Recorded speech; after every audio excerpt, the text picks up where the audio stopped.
மூணாறில் பெரும் பாதிப்பை ஏற்படுத்திய 99 மழை வெள்ளத்தின் பாதிப்புகள் 100 வருடத்தை கடந்துள்ளது. 1924 ஜூலை 14ஆம் தேதிதான் பலத்த மழை பெய்துள்ளது.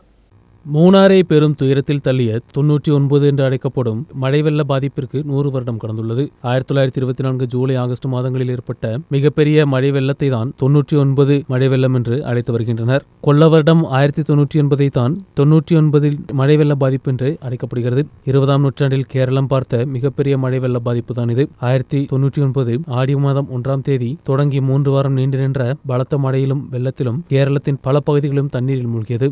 மத்திய திருவிதாங்கூரையும் தெற்கு மலபாரையும் மழை வெள்ளம் பாதித்தது. கடல் மட்டத்திலிருந்து 6500 அடி உயரமுள்ள மூணாறில் தேயிலை தோட்டங்களில் வரை மழை வெள்ள பாதிப்பு ஏற்பட்டது. இந்த மழை வெள்ளத்தில் அதிகமானவர்கள் மரணமடைந்தனர். போக்குவரத்து பல இடங்களில் தடைப்பட்டது. பாலங்களில் தண்ணீர் நுழைந்து ரயில்கள் நிறுத்தப்பட்டன. தபால் வசதிகளும் நிறுத்தப்பட்டது. மழை வெள்ளத்துடன் பட்டினியும் பொதுமக்களை சிரமப்படுத்தியது. குண்டலவேலி ரயில்வே என்று அழைக்கப்படும் மூணாறில் நாரோ கேஜ் ரயில்வே பாதைகளும் ஸ்டேஷன்களும் முழுவதுமாக தண்ணீரில் இல்லாமல் போனது. 1902 வைக்கப்பட்ட ரயில் பாதை மூணாறிலிருந்து மாட்டுப்பட்டி குண்டலை வழி தமிழ்நாட்டின் எல்லைப்பகுதியான டாப் ஸ்டேஷன் வரை செயல்பட்டு வந்தது. ரயில்வே ஸ்டேஷன், பேருந்து நிலையம், ஸ்കൂളുകൾ போன்றவையும் മൂണാറിൽ ഇല്ലാமல் പോണത്. മൂന്നാർ തേയില വ്യവസായത്തിലേക്ക് മാറി തുടങ്ങി ഏകദേശം 37 വർഷങ്ങൾക്ക് ശേഷമാണ് മൂന്നാറിനെ നാമാവശേഷമാക്കിയ 1924 പ്രളയമുണ്ടാകുന്നത്.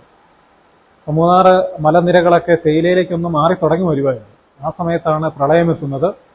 മൂന്നാറിൽ മാട്ടുപ്പെട്ടി, ചെണ്ടുവാര ആ ഭാഗത്തു നിന്നാണ് മഴ ശക്തമാകാൻ ആരംഭിക്കുന്നത്. അപ്പം പിന്നീട് പല പ്രദേശങ്ങളിലും പെട്ടിമുടി പോലുള്ള പ്രദേശങ്ങളിൽ മഴ പെയ്തു. ലക്ഷ്മിയിൽ ഭയങ്കര അതിശക്തമായ മഴയുണ്ടായി. അപ്പം ചെണ്ടുവാര, മാട്ടുപ്പെട്ടി ഭാഗത്ത് അതിശക്തമായ ഒരു മഴ രൂപപ്പെടുകയും അതിനെ തുടർന്ന് അവിടെ സ്വാഭാവികമായിട്ട് ഒരു ബണ്ട് രൂപപ്പെടുകയും അതായത് കൃത്യമായിട്ടുള്ളൊരു ഡാം രൂപാന്തരപ്പെടുകയും അതിനുശേഷം അത് തകർന്ന് വെള്ളം കുത്തിയൊലിച്ച് മൂന്നാറിലേക്ക്, ടൗണിലേക്ക് എത്തുകയും അങ്ങനെ മൂന്നാർ അന്നൊരു ടൗൺഷിപ്പ് ഉണ്ടായിരുന്നു. ആ ടൗൺഷിപ്പ് മുഴുവൻ വെള്ളത്തിൽ അടിയിലായി പോകുന്ന ഒരു സാഹചര്യം ഉണ്ടായി.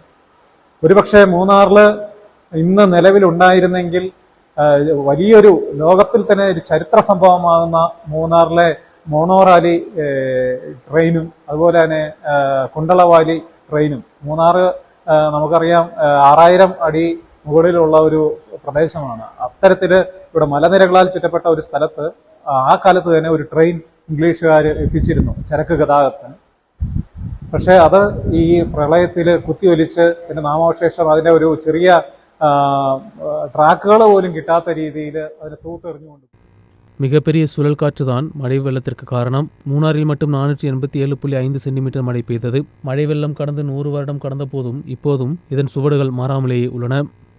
News bureau, Munnar.